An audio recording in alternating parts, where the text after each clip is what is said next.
নেপালে যারা উত্থান ঘটালো নির্বাচন হওয়ার পর তারাই কিন্তু এলো ক্ষমতায়। আর বাংলাদেশে যারা উত্থান ঘটালো জাতীয় নির্বাচনে তাদের টিকি পর্যন্ত খুঁজে পাওয়া গেল না। এই ধরনের কয়েকজন সমন্বয়ক পরবর্তীতে তারা উপদেষ্টাও হয়ে গিয়েছিল, তারাও শেষ পর্যন্ত ভোটে দাঁড়িয়ে জিততে পারেনি, গো হারান হেরেছে। এর কারণ কি? যেটা নেপাল করে দেখালো সেটা বাংলাদেশে কেন হলো না? বাংলাদেশে কি হয়েছিল? বাংলাদেশে গণ অভ্যুত্থান হয়েছিল। যার বিরুদ্ধে গণ অভ্যুত্থান হলো সেই শেখ হাসিনাকে গদিচ্যুত তো করলেনই, দেশ ত্যাগ করতেও বাধ্য করলেন। আর ভোটে তার দল আওয়ামী লীগকে পুরোপুরি নিষিদ্ধ করে দেওয়া হলো, তারা ভোটেই লড়তে পারল না। তাহলে সাধারণ মানুষ কি করে বোঝাবে শেখ হাসিনাকে, আওয়ামী লীগকে তাদের অবস্থান কোথায়? কি করে বোঝাবে?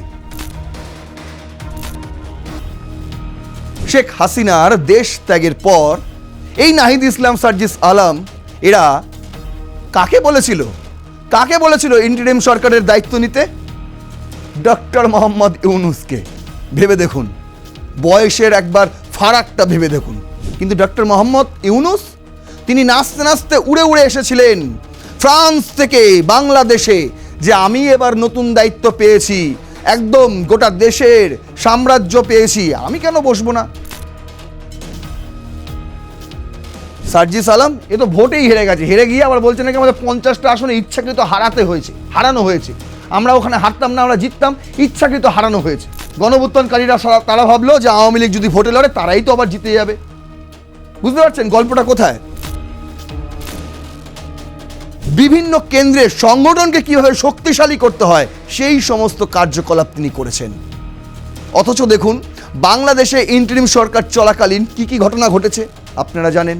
খুন, ছিনতাই, জঙ্গিদের ছেড়ে দেওয়া থেকে শুরু করে ঢাকার রাস্তায় একদম ইট দিয়ে মাথা থেতলে দেওয়া, কত হিন্দু ছেলেদের কুপিয়ে খুন করা, জ্বলন্ত গায়ে আগুন ধরিয়ে দেওয়া, এগুলো কিন্তু আপনি গত 5 মাসে নেপালে দেখেননি, যেটা বাংলাদেশে ঘটেছিল ডক্টর মোহাম্মদ ইউনূসের আমলে। তাদের মোটোটা কি অ্যাকচুয়ালি বুঝতে পারছেন? গণঅভ্যুত্থান তাদের মোটো নয়, তাদের মোটোটা কি ছিল? অন্য লোভ ছিল তাদের মধ্যে।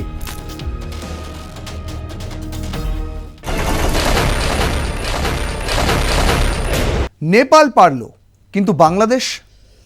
ভাবছেন কি বিষয় নিয়ে কথা বলছি? আসলে যারা আজকের থাম্বনেল দেখেছেন, থাম্বনেল দেখেই অনেকে হয়তো ঠাউর করেছেন যে আজ রণক্ষেত্রে কি নিয়ে আলোচনা হতে চলেছে। আর যারা এখনো বুঝতে পারেননি তাদের জন্য একটা ছোট্ট সংক্ষিপ্ত ইন্ট্রো। কি বলতে চাইছি আমি?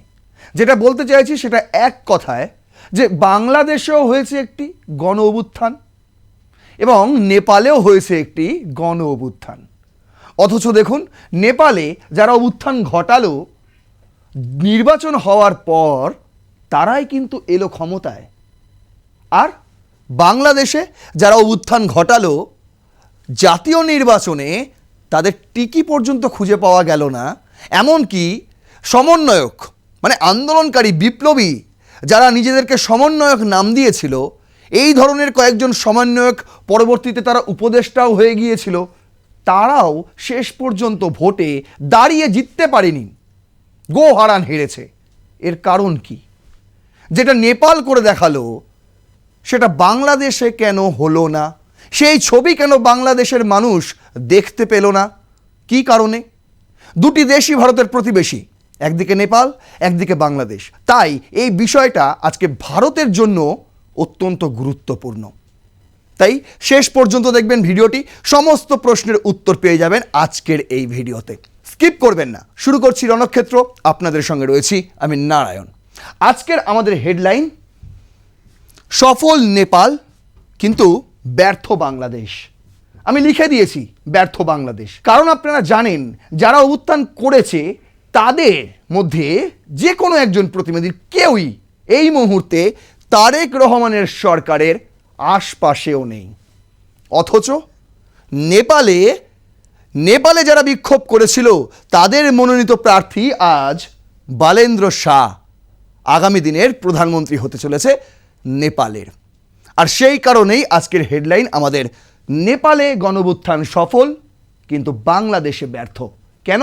আরও স্পষ্ট করে বুঝিয়ে দিচ্ছি, চলুন দেখুন। প্রথমেই আমি যে খবরটি রেখেছি দ্য হিন্দুর, নেপালে সদ্য ইলেকশন হয়েছে, 5ই মার্চ ইলেকশন হয় এবং এতক্ষণে আপনারা মোটামুটি ফলাফল পেয়ে গিয়েছেন, যেখানে 165 আসনে টোটাল 275টি আসন, এবং সেখানে দুরকমভাবে ভোট হয় আপনারা জানেন। যারা জানেন না তারা আগামী আমি স্লাইডে বুঝিয়ে দেবো যে নেপালের ভোট প্রক্রিয়াটা আসলে কীরকমভাবে হয়।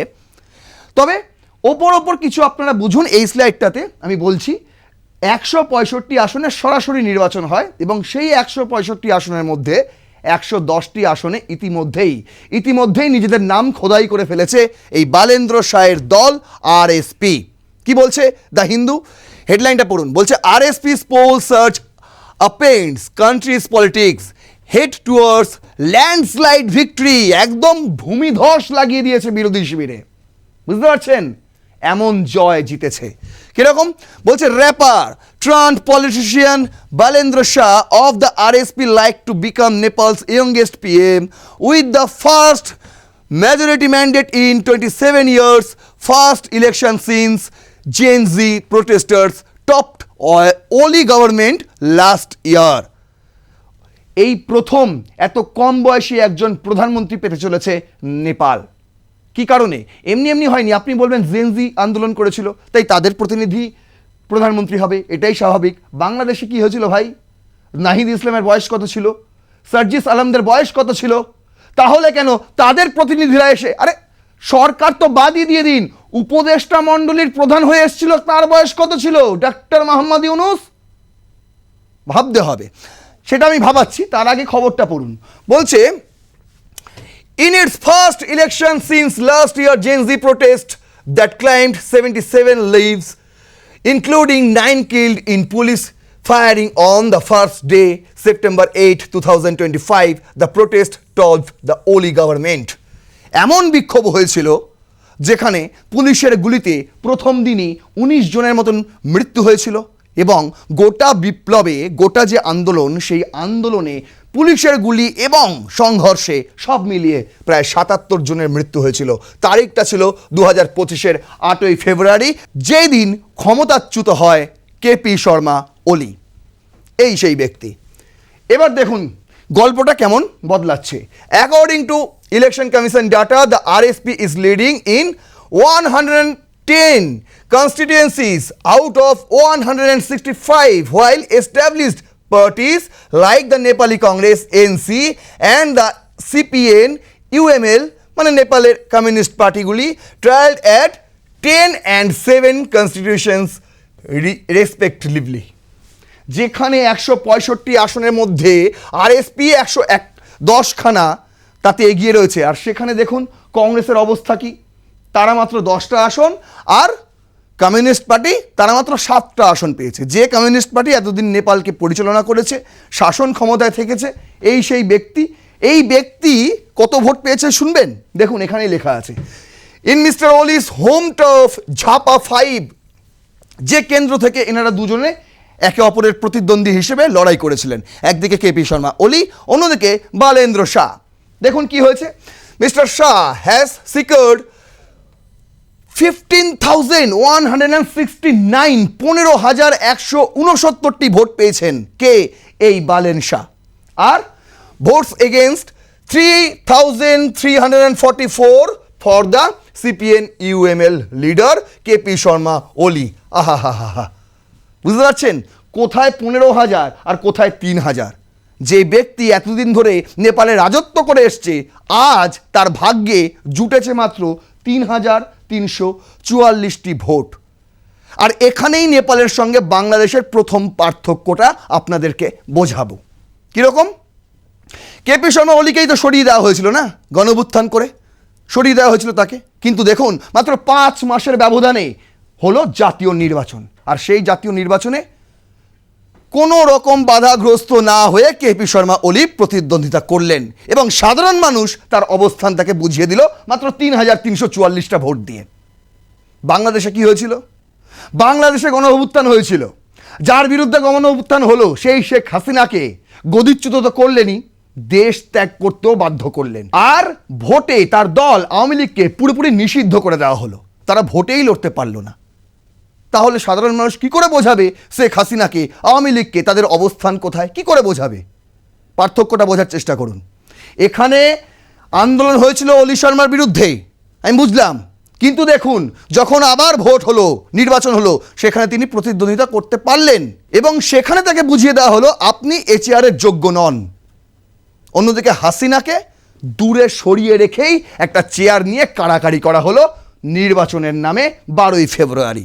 এবার দেখুন, দ্য কাঠমান্ডু পোস্ট করেছেন যে rapper mayor Balendra Shah poised to become prime minister. ইনি হতে চলেছেন আগামী দিনের নেপালের প্রধানমন্ত্রী। তিনি কে? একজন র্যাপার। পরবর্তীতে এই মুহূর্তে মানে এই জাতীয় নির্বাচন হওয়ার আগে পর্যন্ত তিনি কিন্তু এখনও মেয়র কাঠমান্ডুর, এবং আরএসপির পরে তিনি জয়েন করেন। তার আগে কিন্তু তিনি ইন্ডিপেন্ডেন্ট প্রার্থী হিসেবেই লড়েছিলেন যখন তিনি মেয়র হয়েছিলেন। এবার দেখুন, আল জাজিরা করেছে খুব সুন্দর একটা কপি, বালেন শাহ, তার পরিচয় দেওয়া হয়েছে, rapper, mayor, Nepal's next prime minister. জিজ্ঞাসা চিহ্ন দিয়েছে, আমি বলছি দরকার নেই, এই জিজ্ঞাসা চিহ্নটা ফেলে দিন। এই খবরটা করেছে আর্লি, তাই কারণে জিজ্ঞাসা চিহ্ন দেওয়া হয়েছে। কিন্তু যদি আপনি আগামী দিনের কোনো পোর্টাল দেখেন, কোনো খবর দেখেন, এই ধরনের হেডলাইন দেখেন, সেক্ষেত্রে এই জিজ্ঞাসা চিহ্ন খুঁজে পাবেন না। তার কারণ ততদিনে তিনি মনোনীত হয়ে যাবেন প্রধান। এখনও কোনো সংশয় নেই যে বালেন্দ্র শাহ প্রধানমন্ত্রী হচ্ছেন না। আমি গ্যারান্টি দিয়ে বলতে পারি এই ব্যক্তি হতে চলেছেন আগামী দিনে নেপালের সর্বোচ্চ ব্যক্তি। দেখুন কি বলছে, বলছে Balen as his popularity known as was nobody until 2013। 2013 পর্যন্ত তাকে কেউ চিনত না, নেপালের একটা বাসিন্দাও তাকে চিনত না। কিন্তু দেখুন, when he almost overnight became a rap sensation, nearly a decade later in May 2022 he stunned Nepal's deeply entrenched mainstream politics parties by winning the post of mayor of Kathmandu, the country's capital, while contesting an independent। 2013 সাল পর্যন্ত তাকে কেউ চিনত না, কিন্তু তারপরে তিনি নিজের পরিচয় তৈরি করেন সঙ্গীত জগতে।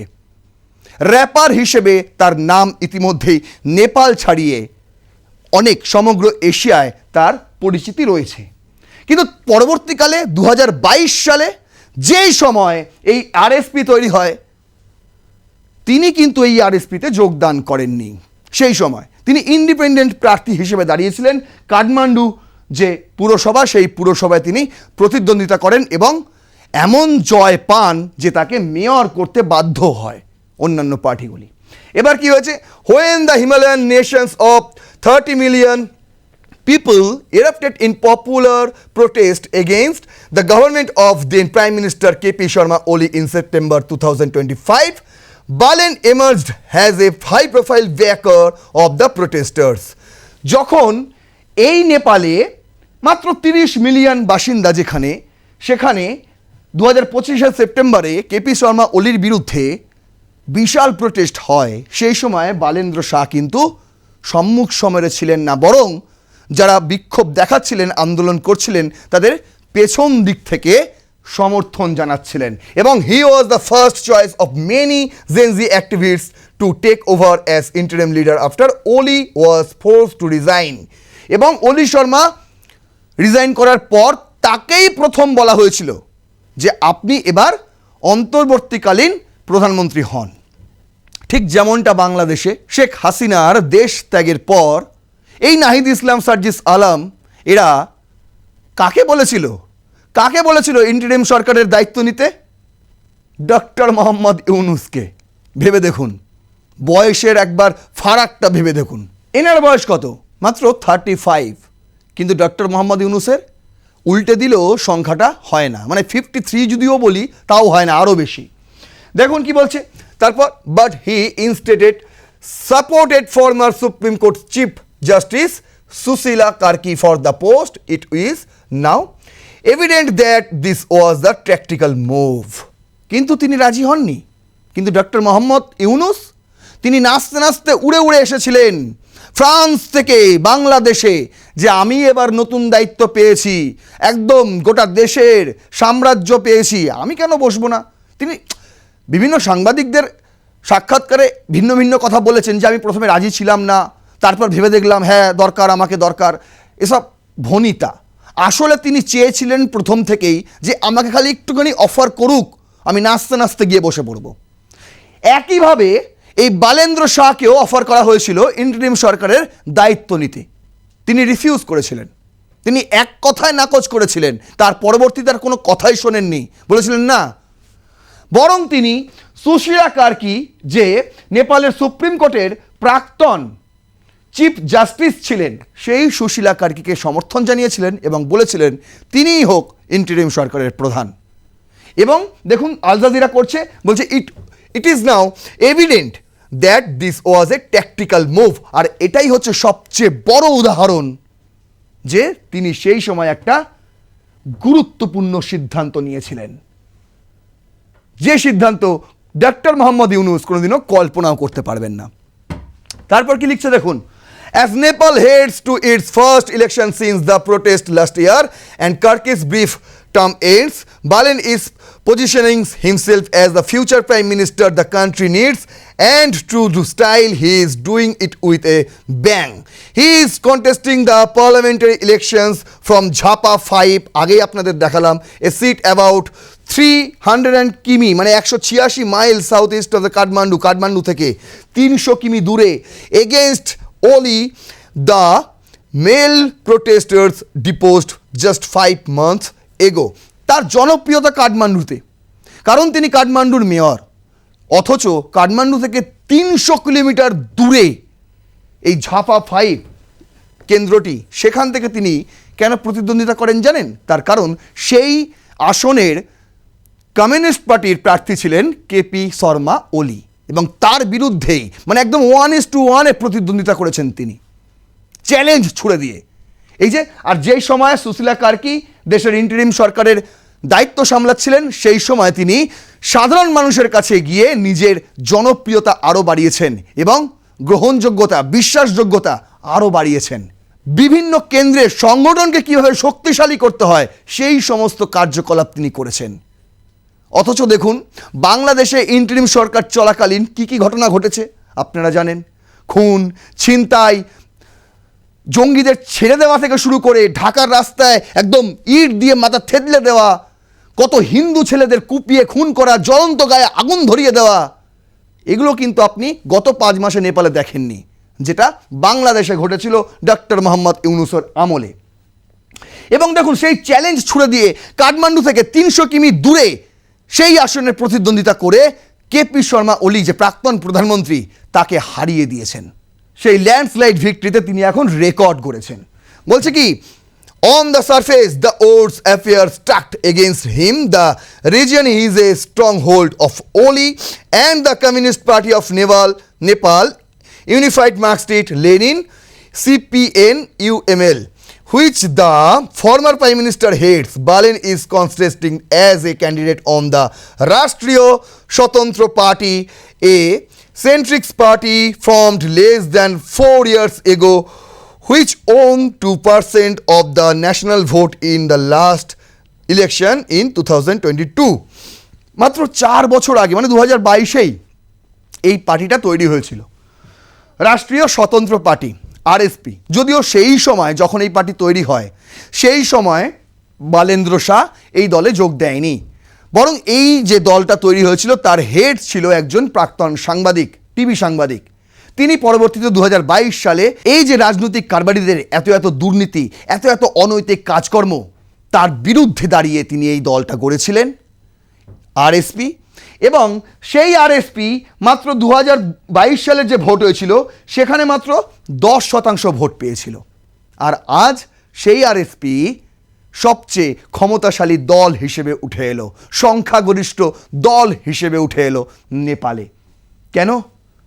তার কারণ হচ্ছে সততা, স্বচ্ছ ভাবমূর্তি, বিশ্বাসযোগ্যতা এবং নতুনদের কাছে গ্রহণযোগ্যতা, যেটা এই নাহিদ ইসলাম থেকে শুরু করে ডক্টর মোহাম্মদ ইউনূস থেকে শুরু করে আসিফ নজরুল থেকে শুরু করে কারোর মধ্যে ছিল না আর এখনও নেই। আরেকটা দেখুন, এবার দেখাচ্ছি যে কেন বালেন শাহ মডেল বাংলাদেশে কাজ করলো না। সরাসরি চলে এলাম এই প্রসঙ্গে। সুন্দরভাবে আমি আপনাদের জন্য সাজিয়েছি।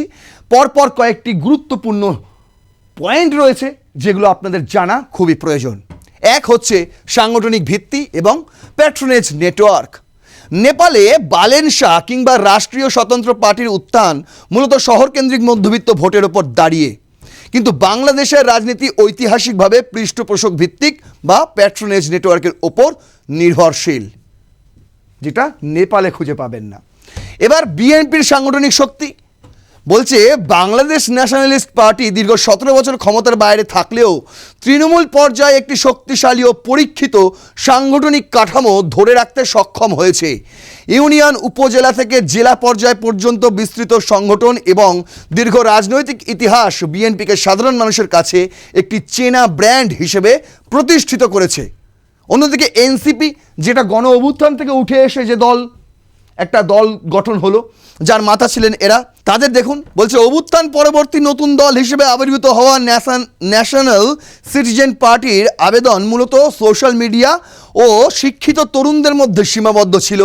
গ্রামীণ ভোটারদের কাছে তারা অনেকটাই ছিল টিভি, ইন্টারনেটের মুখ, কিন্তু স্থানীয় পর্যায়ে বিপদে আপদে পাশে দাঁড়ানোর মতো শক্তিশালী মাঠ পর্যায়ের কর্মী বাহিনী তাদের ছিল না। ওই যে বললাম, মাত্র 5 মাসে একটা দলের সাংগঠনিক শক্তি বাড়িয়ে দিয়েছিল। কিভাবে? নিজে কোনো ইন্টারিম সরকারের দায়িত্বে না গিয়ে। কিন্তু এরা দল পরে গড়েছে, আগে উপদেষ্টা হয়ে গিয়ে শপথ গ্রহণ করে ফেলেছে। বুঝতে পেরেছেন? মানে তাদের মোটোটা কি? তাদের মোটোটা কি অ্যাকচুয়ালি বুঝতে পেরেছেন? গণঅভ্যুত্থান তাদের মোটো নয়। তাদের মোটোটা কি ছিল? অন্য লোভ ছিল তাদের মধ্যে, যে আমরা আগে ঢুকে যাব সিস্টেমে, তারপর কিছু একটা করে দেখাবো। সেটা মানুষ থাকলে থাকলো, মানলে মানলো, আমাদের সঙ্গে চললে চললো, কোনো যায় আসে না। আগে তারা উপদেষ্টা হিসেবে শপথ গ্রহণ করে নিয়েছে, তারপরে একটা দল টল করতে হয় বলে একটা দল করেছিল। কিন্তু সেই দলের কি অবস্থা? কোনো সংগঠন ছিল না, কোনো মুখ ছিল না, ওই সোশ্যাল মিডিয়ার মধ্যেই আবদ্ধ ছিল তারা। তৃণমূল পর্যায়ে, মাঠ পর্যায়ে কোনো কর্মী ছিল না তাদের। কিন্তু এই 5 মাসে বালেন্দ্র শাহ যেটা তৈরি করে ফেলেছিলেন, নেপালের সমীকরণ, কেন নতুনরা এখানে সুযোগ পায়, এখানে একটা বিশেষ কারণ রয়েছে, সেটা আপনাদের দেখাচ্ছি। নেপালের প্রতিনিধি সভায় মোট 275টি আসন রয়েছে এবং এই আসনগুলো দুটি ভিন্ন পদ্ধতিতে নির্বাচিত হয়। একটা হচ্ছে FPTP আসনের ভূমিকা, যেটা হচ্ছে ফার্স্ট পাস্ট দ্য পোস্ট। এই পদ্ধতি চালু রয়েছে। 165 আসনে এই পদ্ধতিতে ভোট হয়, যেখানে যে প্রার্থীর সবচেয়ে বেশি ভোট পান তিনি নির্বাচিত হন। এই ব্যবস্থায় আরএসপি এবং স্বতন্ত্র প্রার্থীরা বেশ কিছু ক্ষেত্রে চমক দেখাতে সক্ষম হয়েছে। আর আরেকটা পদ্ধতি হচ্ছে পিআর পদ্ধতি। বাকি 110টি আসন, 275 তো 275, তার মধ্যে 165 আসনে FPTP হলো। আরো ভালো করে বোঝাচ্ছি, টোটাল আসন 275, তার মধ্যে 165 আসনে ভোট হয়েছে FPTP এই পদ্ধতিতে। আর বাকি রইল কটা আসন? বাকি রইল 110টি আসন। এই 110টি আসনে পিআর পদ্ধতিতে ভোট হয়। পিআর মানে কি? Proportional representative. এই পদ মানে আমাদের রাজ্যসভায় যেভাবে সিলেক্ট হয় ঠিক একই রকমভাবে কোন দল কত বেশি ভোট পেয়েছে, মানে কত শতাংশ বেশি ভোট পেয়েছে, তার উপর নির্ভর করে বাকি 110টি আসনে সংসদ, যাই বলবেন, প্রতিনিধি, সংসদের প্রতিনিধি নির্বাচিত করা হয়। এখানে ভোটাররা নির্দিষ্ট প্রার্থীকে নয় বরং দলকে ভোট দেন। দলগুলো দেশ জুড়ে মোট যত শতাংশ ভোট পায় সেই অনুপাতে সাংসদের এই আসনগুলো ভাগ হয়ে যায়। এই ব্যবস্থার বড় সুবিধা হলো, যে কোনো নতুন দল সারা দেশে জনপ্রিয় হলেও যদি কোনো নির্দিষ্ট আসনে জয়ের মতো ভোট না পায়, তবুও মোট প্রাপ্ত ভোটের শতাংশ অনুযায়ী তারা সংসদে উল্লেখযোগ্য সংখ্যক আসন পেতে পারে। ফলে তারা রাজনীতিতে প্রাসঙ্গিক থাকে। মানে ধরুন 165 আসনের মধ্যে একটাতেও তারা জেতেনি, অথচ তারা 10% ভোট পেয়েছে। তাহলে ওই 110 আসনে তারা কিন্তু সংসদের প্রতিনিধি দিতে পারবে এই পদ্ধতিতে, যে তারা 10% ভোট পেয়েছে, যেটা বাংলাদেশেও নেই, ভারতে তো নেই। ভারতে আছে, রাজ্যসভার ক্ষেত্রে এটা হয়, লাগু হয়, কিন্তু বাংলাদেশে এই মুহূর্তে নেই। আচ্ছা, বাংলাদেশের সংকট বলছে উইনার্স টেক্স অল, যে জিতবে সেই সব, আর যে জিতবে না আঙুল চোষো। কি বলছে, বাংলাদেশে পুরো সংসদই ফার্স্ট দ্য পোস্ট পদ্ধতিতে নির্বাচিত হয়, এখানে কোনো পিআর পদ্ধতি নেই। ভোটের অপচয়, ফলে কোনো নতুন দল যদি অনেক আসনে 10% থেকে 15% ভোটও পায়, তবুও প্রথম হতে না পারলে সেই ভোটের কোনো প্রতিফলন সংসদে ঘটে না। মানে আপনি ভোট পেয়েছেন প্রচুর, কিন্তু আপনার কোনো আসন নেই, মানে আসন জিততে পারেননি, তাহলে সংসদে আপনার কোনো প্রতিনিধিও থাকবে না। একদম মোদ্দা কথা। কিন্তু নেপালের মতো পিআর ব্যবস্থা থাকলে এই ধরনের ভোট সংসদে উল্লেখযোগ্য প্রতিনিধিত্ব এনে দিতে পারত। বড় দলের আধিপত্য, এই কাঠামো ভোটারদের আচরণেও প্রভাব ফেলে। অনেক ভোটার মনে করেন নতুন দলকে ভোট দিয়ে লাভ নেই, কারণ তারা জিততে পারবে না। ফলে ভোট নষ্ট না করে বড় দলকেই সমর্থন দেওয়ার প্রবণতা তৈরি হয়। রাষ্ট্রবিজ্ঞানে এই প্রবণতাকে ডুভার্জারের আইন বলা হয়, যা সাধারণত দ্বিতলীয় রাজনৈতিক কাঠামোকে শক্তিশালী করে। বুঝতে পেরেছেন? এই কারণে বাংলাদেশে এনসিপি সেরকম ভোট পায়নি। আর এই যে সার্জিস আলম, এ তো ভোটেই হেরে গেছে, হেরে গিয়ে আবার বলছে নাকি আমাদের 50টা আসনে ইচ্ছাকৃত হারানো হয়েছে। আমরা ওখানে হারতাম না, আমরা জিততাম, ইচ্ছাকৃত হারানো হয়েছে। এখনো তো বলিনি এনসিপির সবচেয়ে বড় ব্লান্ডারটা কি, আসুন সেটাই দেখাই। বলছে নিরাপত্তা ও স্থিতিশীলতার মনস্তাত্ত্বিক ভোট। দীর্ঘ স্বৈর শাসনের অবসানের পর ভোটারদের মধ্যে এক ধরনের অনিশ্চয়তা ও ভীতি তৈরি হয়। এই পরিস্থিতিতে ভোটাররা সাধারণত এমন একটি রাজনৈতিক শক্তিকে বেছে নিতে চান যাকে তারা অভিজ্ঞ ও স্থিতিশীল মনে করেন। কেন, কি কারণে? তার কোনো প্রথমেই আপনাদের বললাম, ডক্টর মোহাম্মদ ইউনূস অন্তর্বর্তী সরকারের প্রধান উপদেষ্টা হয়ে শপথ গ্রহণের পরপরই এমন কিছু ঘটনা ঘটে যা দেখে সাধারণ মানুষ আর এই ডক্টর মোহাম্মদ ইউনূস ও তার সাঙ্গপাঙ্গ কিংবা গণ অভ্যুত্থানকারী নাহিদ ইসলাম এনসিপির লোকজনদের ভরসা করতে পারেনি। কি সেই ঘটনা?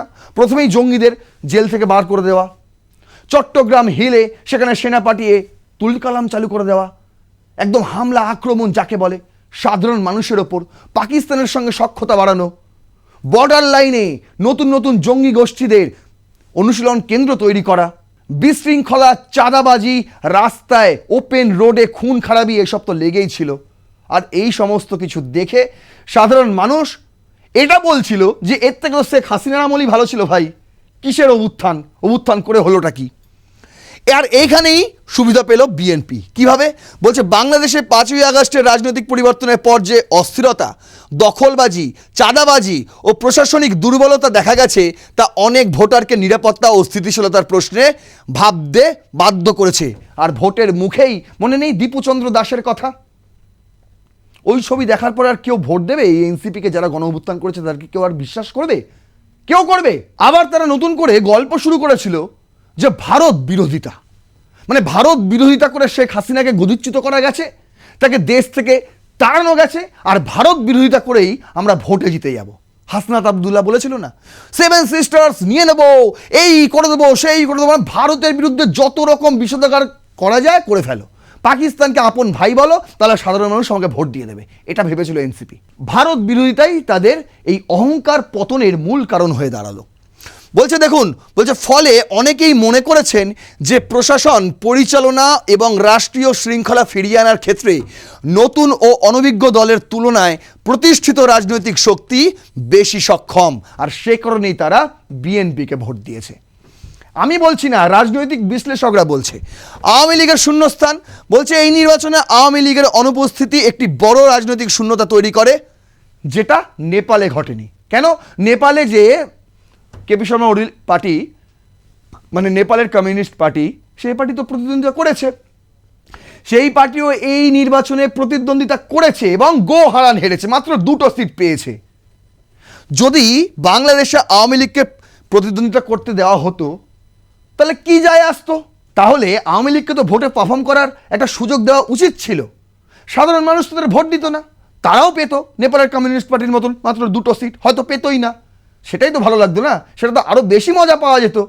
কিন্তু না, গণঅভ্যুত্থানকারীরা তারা ভাবলো যে আওয়ামী লীগ যদি ভোটে লড়ে তারাই তো আবার জিতে যাবে। বুঝতে পারছেন গল্পটা কোথায়? দীর্ঘদিন ধরে দলটি যে বিশাল ভোট ব্যাংক ধরে রেখেছিল তা হঠাৎই করেই ভাসমান হয়ে পড়ে। ব্যক্তিগত নিরাপত্তা, সংখ্যালঘু পরিচয় বা সামাজিক স্থিতিশীলতার প্রশ্ন বিবেচনা করে সেই ভোটের একটি বড় অংশ শেষ পর্যন্ত বিএনপির দিকে ঝুঁকে যায়। অনেকেই ভোট দেয়নি, কিন্তু যারা ভোট দিয়েছে আমি গ্যারান্টি দিয়ে বলতে পারি, মানে আওয়ামী লীগের কর্মী সমর্থক যারা, তারা বিএনপিকেই দিয়েছে। কারণ তারা এনসিপিকে দেবে না, কারণ এই এনসিপিই তো হাসিনার বিরুদ্ধে আন্দোলন করেছিল তখন যখন এনসিপি হয়নি। আর তারা জামাতে ইসলাম তো কোনোদিনই দেবে না, কারণ জামাত তো পাকিস্তানপন্থী। এই যে দেখুন, এবার আপনাদের মেন গল্পটা বোঝাচ্ছি, কেন নেপালে গণ অভ্যুত্থানকারীরা জিতে গেল আর কেন বাংলাদেশে গণ অভ্যুত্থানকারীদের মুখ পুড়ল। নেপালে বালেন শাহ ও আরএসপি আন্দোলনের পর একটি কৌশলী রাজনৈতিক পরিকল্পনা গ্রহণ করা হয়েছিল, আর বাংলাদেশে এলোমেলো করে দেমা লুটে পুটে খাই, যাবতীয় লুটে পুটে খেয়ে নিয়েছে এই ডক্টর মোহাম্মদ ইউনূস। এবং দায়িত্ব ছাড়ার দুদিন আগে এমন একটা অ্যাডভাইজারি জারি করেছেন, যেটা নাকি সবারকে আবার জানাচ্ছেও না, গোপনে জারি করেছেন, নিজেকে ভিভিআইপি ঘোষণা করে দিয়েছেন। প্রধান উপদেষ্টার পদ ছাড়ার দুদিন আগে তিনি এই সার্কুলেশন জারি করেছেন। বুঝতে পারছেন? মানে লুটে পুটে খাই, শুধু লুটে পুটে খাই, পরিকল্পনা মারগুলি, দেশ যাক জলাঞ্জলে, আমি বেঁচে যাই, আমার ব্যাংকটা বেঁচে যাক। আচ্ছা, বালেন শাহ ও আরএসপির কৌশল, তারা জনপ্রিয় মুখদের এফপিটিপি আসনে দাঁড় করানোর পাশাপাশি সারা দেশে প্রচারণা চালিয়ে মোট ভোটের পরিমাণ বাড়ানোর দিকে মনোযোগ দিয়েছিলেন এই 5 মাসে, যেটা আমি বারবার বলছি। কারণ তারা জানতো সব আসনে জিততে না পারলেও পিআর পদ্ধতির মাধ্যমে সংসদে উল্লেখযোগ্য প্রতিনিধিত্ব পাওয়া সম্ভব। আর বাংলাদেশে কি হয়েছে? বাংলাদেশে এনসিপির ইমেজ সংকট। বাংলাদেশে এনসিপি শুরুতে তৃতীয় ধারার বা নতুন রাজনীতির প্রতীক হিসেবে আত্মপ্রকাশ করলেও নির্বাচনের আগে বিভিন্ন শক্তির সঙ্গে কৌশলগত মেরুকরণে জড়িয়ে পড়ে। বিশেষ করে বাংলাদেশ জামাতে ইসলামীর সঙ্গে ঘনিষ্ঠতা অনেক ভোটারের কাছে তাদের স্বতন্ত্র রাজনৈতিক পরিচয়কে দুর্বল করে দেয়। এই যে শফিকুর রহমান আর এই নাহিদ ইসলাম নিজেদের প্রতীক দেখাচ্ছেন, বুঝতে পারছেন? যে জামাতে ইসলাম সারা জীবন বাংলাদেশে পাকিস্তানপন্থী হিসেবে পরিচিত, আপনারা আন্দোলন করলেন, গণঅভ্যুত্থান করলেন, আচ্ছা স্বৈরাচারী শেখ হাসিনাকে তাড়িয়ে দিলেন কোট অ্যান্ড কোট, তারপরে কার সঙ্গে জোট করলেন? একটা পাকিস্তানপন্থী দলের সঙ্গে, জামায়াতে ইসলামের সঙ্গে। বাংলাদেশের সাধারণ মানুষকে আপনাদের বিশ্বাস করবে? করেনি তো, আর সেই কারণেই গো হারান হারতে হয়েছে। ফলে যারা সম্পূর্ণ নতুন রাজনৈতিক বিকল্প খুঁজছিল তাদের কাছে এনসিপি আর অনন্য মনে হয়নি, এটাই মেন কারণ। অনেকেই মনে করেছে যদি নতুন শক্তিও শেষ পর্যন্ত পুরনো রাজনৈতিক জোটের মধ্যেই চলে যায় তাহলে বড় দলকেই ভোট দেওয়া বেশি বাস্তবসম্মত। আর বড় দল কি? জামাতে ইসলাম না, বিএনপি। আওয়ামী লীগ অনুপস্থিতিতে বিএনপি বাংলাদেশের সবচেয়ে বড় দল, আর তাই বিএনপি জিতে এসছে। তারেক রহমান হয়েছেন প্রধানমন্ত্রী। যে তারেক রহমান গণ অভ্যুত্থানের সময় তো ছেড়ে দিন, গণ অভ্যুত্থানের পর যে 1.5 বছর প্রধান উপদেষ্টা ডক্টর মোহাম্মদ ইউনূস বাংলাদেশ চালালেন, সেই সময়ও তিনি দেশে ছিলেন না। এমন একজন ব্যক্তি যে উড়ে এসে জুড়ে বসে হঠাৎ করেই প্রধানমন্ত্রী হয়ে গেলেন। অথচ নেপালে দেখুন, নেপালে আজকের এই নেপাল গড়ার পেছনে কিন্তু এনার ভূমিকা অনস্বীকার্য, এই বালেন্দ্র শাহ। আর সেই কারণেই যোগ্য সম্মান নিয়ে তিনি এবার ফিরছেন রাজার মতো। পার্থক্যটা এখানেই। যদি অসুবিধা হয় তাহলে কমেন্টে লিখুন, আরও বিস্তারিত আপনাদের জন্য বোঝাবো, আমার কোনো অসুবিধা নেই। আর যদি মনে হয় যে হ্যাঁ সুন্দর যুক্তিযুক্ত একদম তথ্য তুলে ধরে আমি আপনাদের বোঝাতে পেরেছি, তাহলে আরও 5 জনকে শেয়ার করুন, তাহলে তাদের কাছেও বিষয়টা ক্লিয়ার হয়ে যাবে।